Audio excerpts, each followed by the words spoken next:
우리 주님의 위로와 은혜가 오늘 예배 자리에 나오신 모든 분들에게 가득하시기를 주님의 이름으로 축원합니다. 저를 포함한 21명의 라오스 단기 선교 팀원들은 여러분들의 기도와 하나님의 은혜 덕분에 모든 일정을 잘 마치고 돌아왔습니다. 저희를 위해서 기도해 주시고 또한 따뜻하게 후원해 주신 모든 분들께 감사드립니다. 선교지에 갈 때마다 느끼는 것이지만 선교지는 참 불편합니다. 벌써 보여주시면 안 됩니다. 선교지가 불편한 이유는 여러 가지입니다. 대부분의 선교지들이 저희가 갔었던 라오스처럼 가난하고 잘 살지 못한 지역이라는 것이 그 대표적인 이유입니다. 도로도 늘 울퉁불퉁하고요. 왠지 공기도 안 좋은 것 같고 묵는 숙소도 식사하러 가는 식당도 다 우리나라에 비해 뭔가 부족하게 보입니다. 일단 낯선 현지 음식을 먹는 것부터 탁 걸립니다. 거기에 더해 너무 덥고 햇빛이 뜨거워서 편안하게 뭘 하기가 쉽지 않습니다. 선교지가 불편한 이유는 단지 그런 환경적인 면에만 있지 않습니다. 쉽게 말해 선교지는 대단히 참아야 하는 곳입니다.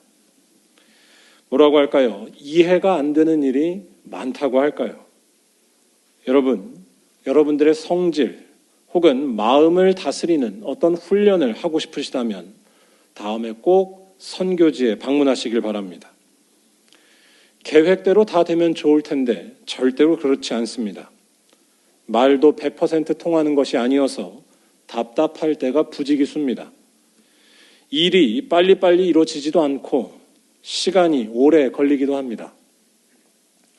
이번에 한 시골 학교를 방문하는 일정이 있었는데요. 아침에 우리가 탈 버스가 오지 않았었습니다. 이유를 물어보니 버스가 고장이 나서 수리하는데 30분 시간이 걸린다는 것이었습니다.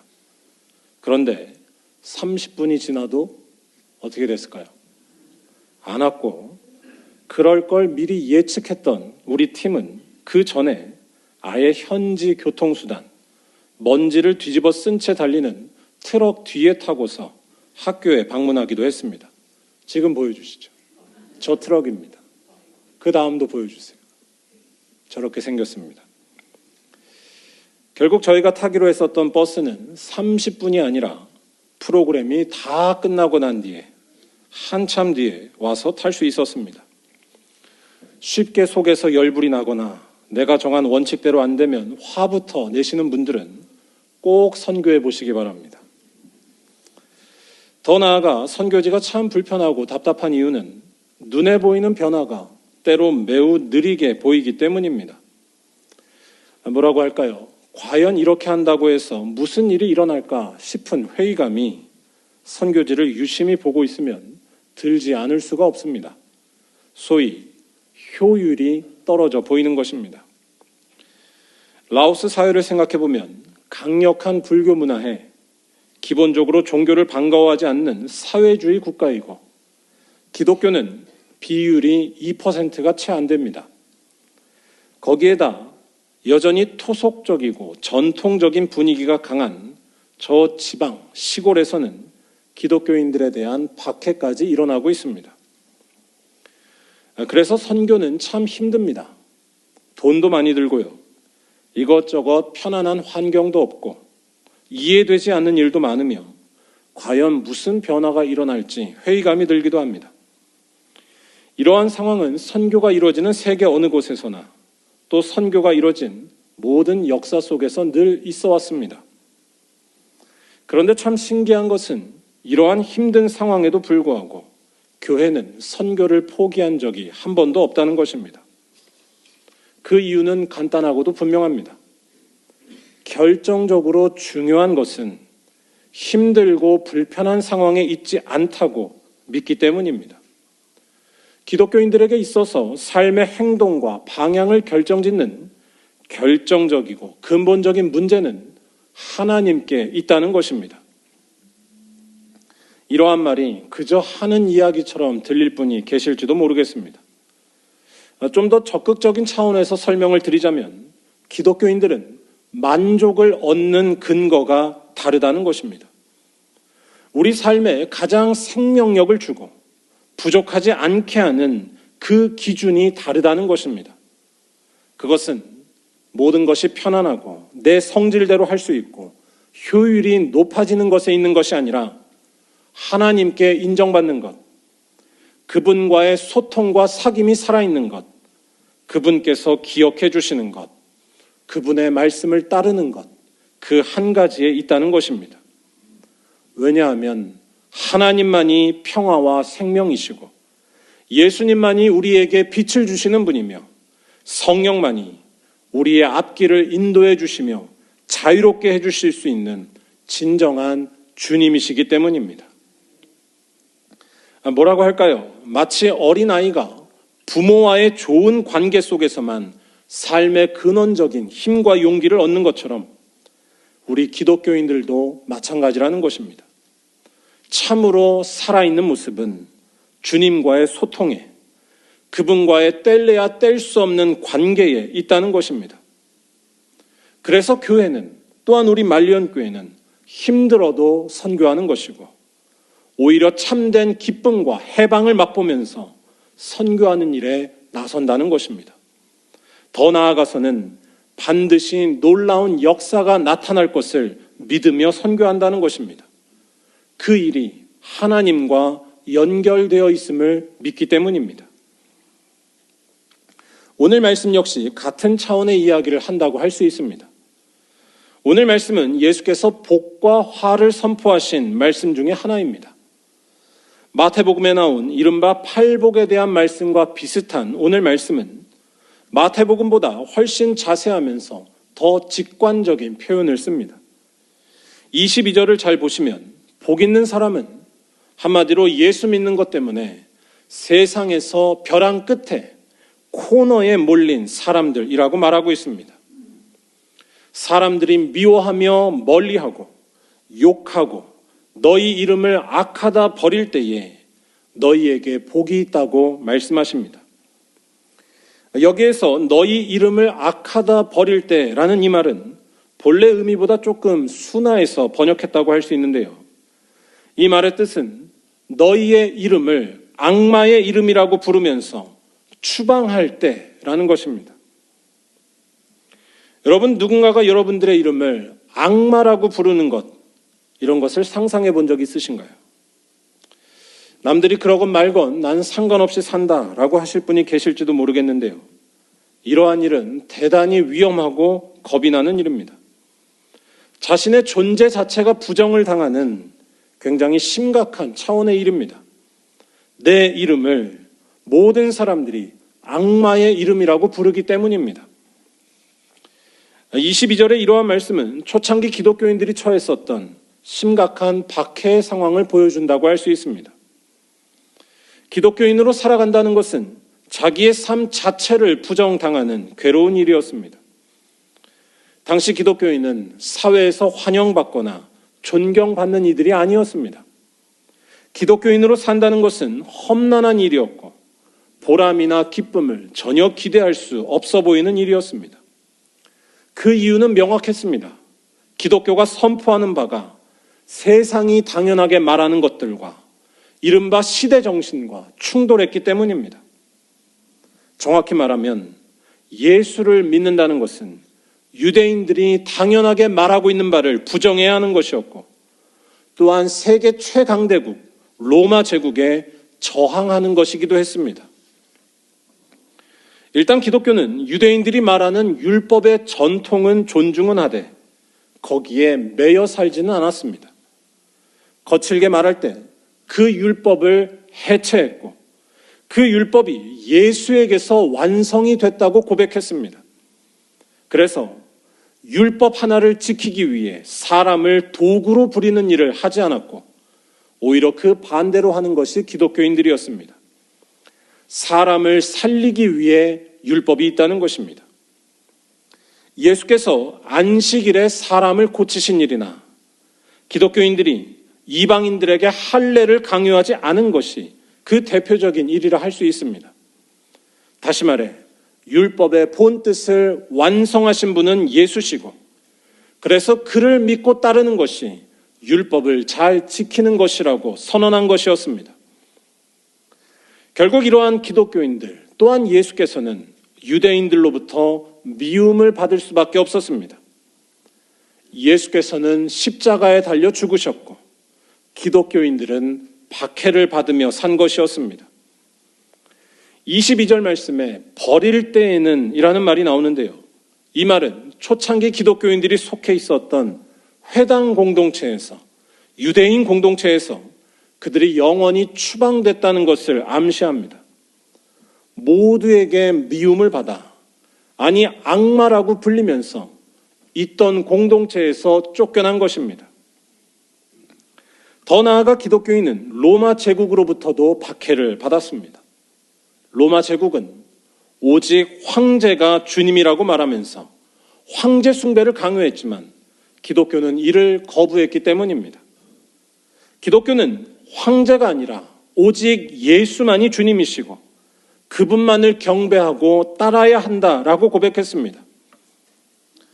로마 제국의 입장에서 이러한 기독교는 사회의 질서를 해치는 반국가적인 세력이고 가진 것도 없으면서 저항하고 있는 이상한 사람들, 미친 사람들에 가까웠습니다.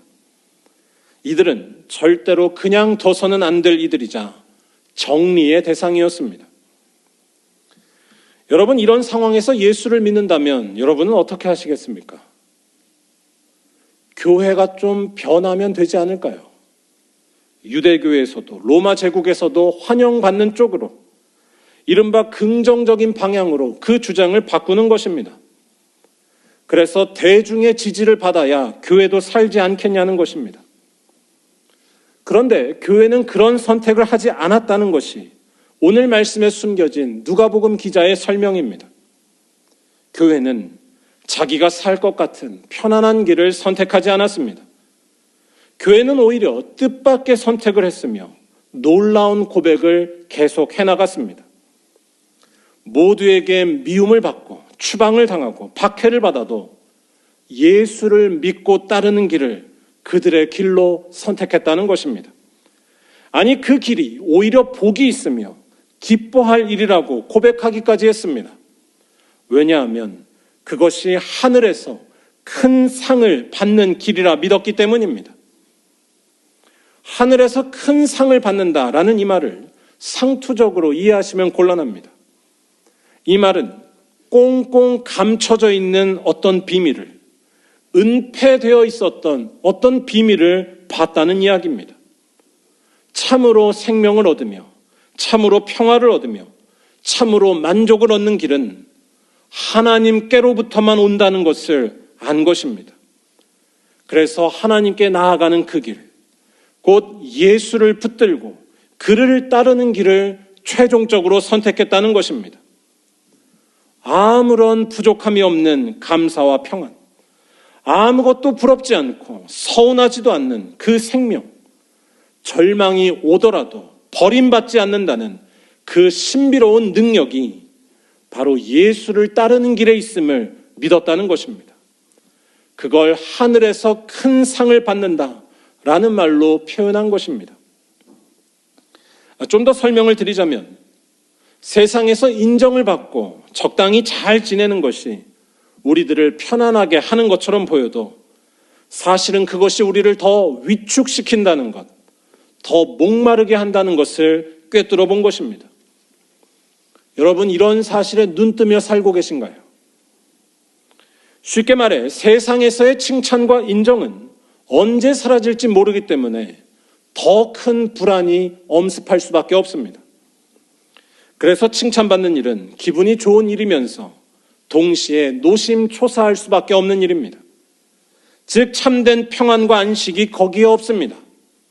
오늘 말씀 다음에 나오는 말씀으로 하자면 화가 있을 수밖에 없는 일입니다. 더 나아가 세상에서의 칭찬은 이른바 허위의식을 집어넣을 때가 많습니다. 허위의식이란 칭찬을 받으면 자기가 뭐가 된 줄로 생각하는 것입니다. 착각을 진짜로 받아들이게 되는 큰 문제인 것입니다.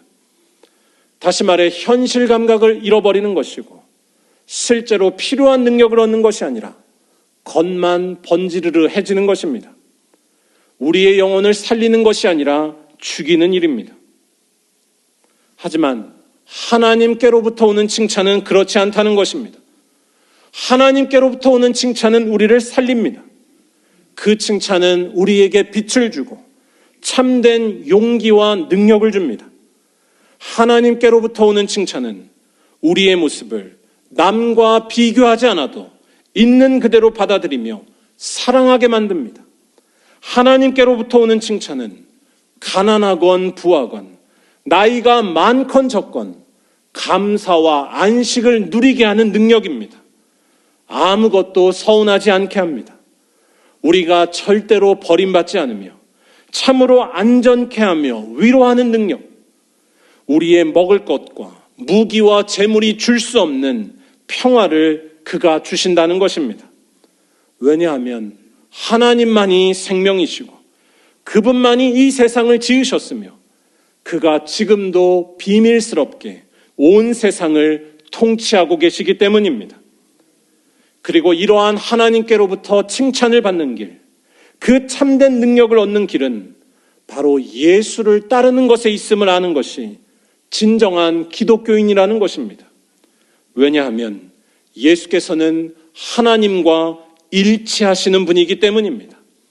아니, 그에게 하나님의 능력이 있기 때문입니다. 예수께서는 모두에게 욕을 먹고 미움을 받아 그 존재 자체를 부정당하며 죽으셨습니다. 하지만 그는 3일 만에 다시 살아나셨다는 것입니다. 절대로 버림받지 않으며 상황과 환경에 상관없이 감사와 안식을 누리며 아무리 절망적인 모습에서도 생명을 잃지 않는 그 놀라운 일이 바로 예수께 일어났다는 것입니다. 즉 예수만이 하나님의 능력을 가지셨고 그분만이 생명을 살려내신다는 것입니다. 예수 믿는 사람들은 바로 이 사실에 꽂힌 사람들이기 때문에 인간의 칭찬에 절대적으로 매달리지 않으며 예수 따르는 일에만 자기의 촉수를 향하고 기꺼이 뛰어든다는 것입니다. 아니, 박해를 받을지라도 기뻐하며 뛰어든다는 것입니다. 예수를 따르면 참된 능력과 참된 평화가 주어진다는 것을 분명히 알기 때문입니다. 오늘 말씀 23절로 하면 하늘에서 받을 상이 크다는 것을 분명히 믿고 알기 때문에 예수를 따르는 길에 기뻐하며 뛰노는 것입니다. 정말로 내 삶에 필요한 것, 참된 안식과 만족을 주시는 분을 알고 그분 예수를 끝까지 따라가는 것입니다. 저는 이번 선교 방문에서도 그러한 모습, 편안한 것이 하나 없어도 참된 능력을 주시는 분을 알아서 기뻐했던 모습을 여러 차례 볼 수 있었습니다. 그 모습 두 가지만 소개해드리고 말씀을 마치고자 합니다. 첫 번째는 우리 청년들과 청소년들의 모습이었습니다. 아까 버스가 고장이 나서 트럭을 타고 시골 학교를 방문한 이야기를 드렸는데요. 그때 그 덜컹거리고 먼지구덩이인 트럭에서 우리 청년과 청소년들의 모습이 참 인상적이었습니다. 한번 보여주실까요? 저기에서 뭘 했을까요? 기타를 치면서 또는 반주도 없는 채로 열심히 찬양을 부르며 가는 것이었습니다. 저 트럭에 타고 30분 넘게 갔습니다. 내릴 때까지 찬양을 불렀습니다. 찬양 부를 때는 사진을 찍을 수가 없었습니다. 너무 흔들려서. 나중에 소감을 나눌 때에도 이때가 잊혀지지 않는다라는 말을 한 친구들이 많았습니다. 이때의 모습이 저는 단순히 젊어서 또는 감정에 취해서 나온 그런 모습처럼 보이지만은 않았습니다. 뭐라고 할까요? 그때는 정말로 불편한 상황이었습니다. 불평, 불만이 나와도 전혀 이상하지 않고 도로도 하나 제대로 되어 있지 않는 관광지로 가는 길인데 왜 도로를 그렇게 닦아놨는지 모르겠어요. 도로도 하나 제대로 되어 있지 않는 걸 보면서 실망스러운 느낌을 가져도 이상하지 않았습니다. 하지만 그런 실망스러움과 불편함 속에서도 찬양하고 있던 모습, 거기에서 전혀 다른 기운이 흐르는 것 같았다는 말씀입니다. 만족함의 기준이 편안한 환경이나 내가 계획한 대로 되는 것에 있지 않고 전혀 다른 것에, 오직 주님을 따라가는 것에, 주님 뜻을 붙드는 것에 있음을 이 친구들이 말하는 것만 같았습니다. 좋은 일이 있어서 찬양하는 것이 아니라 하나님과 연결되어 있음을 믿기 때문에 찬양하며 기뻐하는 것이었습니다. 또 한 가지 제게 인상적이었던 것은 라오스 청년들이 했던 말들이었습니다. 우리 청년들과 함께 수련회도 하고 학교 사역도 같이 했었던 라오스 청년들이 나중에 소감을 말할 때 두 가지 말을 많이 했었습니다. 하나는 더 집중해야겠다는 것, 또 하나는 인내에 대해 더 많이 배웠다라는 이야기였습니다. 집중과 인내, 집중이나 인내나 비슷한 의미라고 할 수 있는데요. 이들이 이 말을 했던 것은 일단 우리 교회 청년들이 열심히 활동하는 것을 보면서 많은 도전을 받아 한 것이었습니다. 그런데 저는 라오스의 청년들이 이 말을 했다는 것, 집중과 인내를 말했다는 것이 좀 다르게 느껴졌습니다. 뭐라고 할까요?